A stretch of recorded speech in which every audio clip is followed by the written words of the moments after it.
رسول رسول مقبول be be Amna کے گلشن کے مہکتے پھول صلی اللہ تعالی علیہ وسلم نے فرمایا من زار قبری وجبت لہو شفاعتی، جس نے میری قبر کی زیارت کی اس کے لیے میری شفاعت واجب ہو گئی۔ اللہ اکبر، گویا نبی پاک کی بارگاہ کی حاضری شفاعت کا حقدار بنا دیتی ہے۔ پھر کیوں نہ تڑپیں، ہمارے پاس تو اور کچھ بھی نہیں، کوئی ایسی نیکی بھی نہیں کہ جو مغفرت کا سبب بنے۔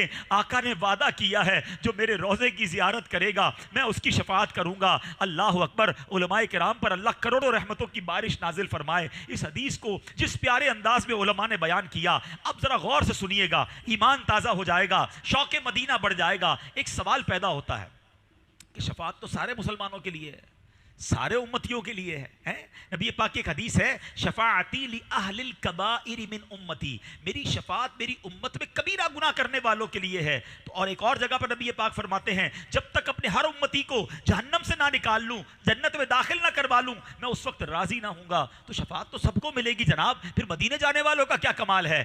شفاعت تو سارے مسلمانوں کے لیے بھی آقا نے فرمائی ہے۔ اللہ اکبر، آپ سنو، علماء کہتے ہیں کہ جس نے مدینے حاضری نہیں دی نا، اس کی تو شفاعت ہوگی مگر وہ عمومی شفاعت ہوگی، وہ عام شفاعت ہوگی۔ اور جس نے مدینہ منورہ میں آقا کے روضے کی زیارت کی، اس کی خاص شفاعت ہوگی۔ میدان محشر کی ہولناکیوں سے اس کی حفاظت کی جائے گی، ان کا جنت میں بلا حساب داخلہ ہوگا، جنت میں بلند درجات پائیں گے، اللہ کریم کا خصوصی دیدار نصیب ہوگا۔ اور مولانا نقی علی خان اس کا ایک اور ایمان افروز جواب دیتے ہیں، اعلیٰ حضرت کے والد ہیں نا، سنو سنو کیا فرماتے ہیں، کہتے ہیں شفاعت کس کو ملے گی؟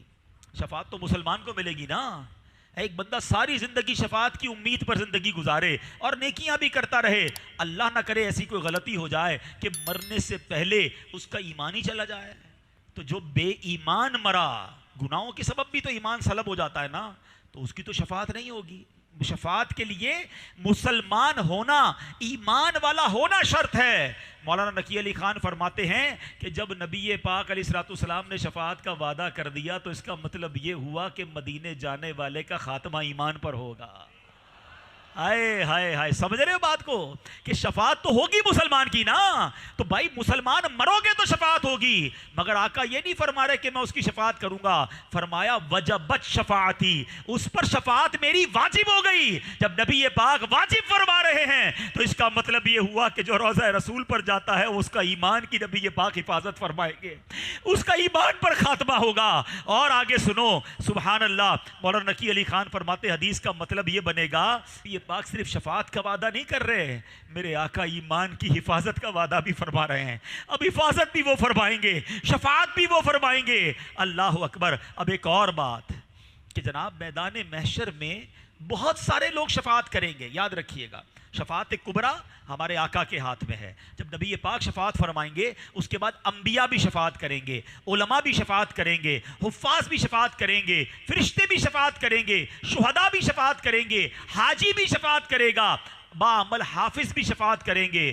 مگر سنو، آقا نے کیا فرمایا، من زار قبری وجبت لہو شفاعتی، شفاعتی کا مطلب ہے میری شفاعت واجب ہو گئی۔ اس کا مطلب یہ ہوا کہ زائر مدینہ کی کوئی اور شفاعت نہیں کرے گا، خود رسول پاک شفاعت فرمائیں گے۔ اس کو جو شفاعت ملنی ہے براہ راست رب کے حبیب کی بارگاہ سے ملنی ہے، کیونکہ اللہ کے حبیب نے اپنا در دکھایا، مہمان بنایا، اب نبی پاک اس کی شفاعت بھی فرمائیں گے۔ اللہ اکبر۔ بریلی کے تاجدار ایسے ہی نہیں کہتے کہ کیا ہی ذوق افزا شفاعت ہے تمہاری واہ واہ، کیا ہی ذوق افزا شفاعت ہے تمہاری واہ واہ، قرض لیتی ہے گناہ پرہیزگاری واہ واہ۔ سبحان اللہ۔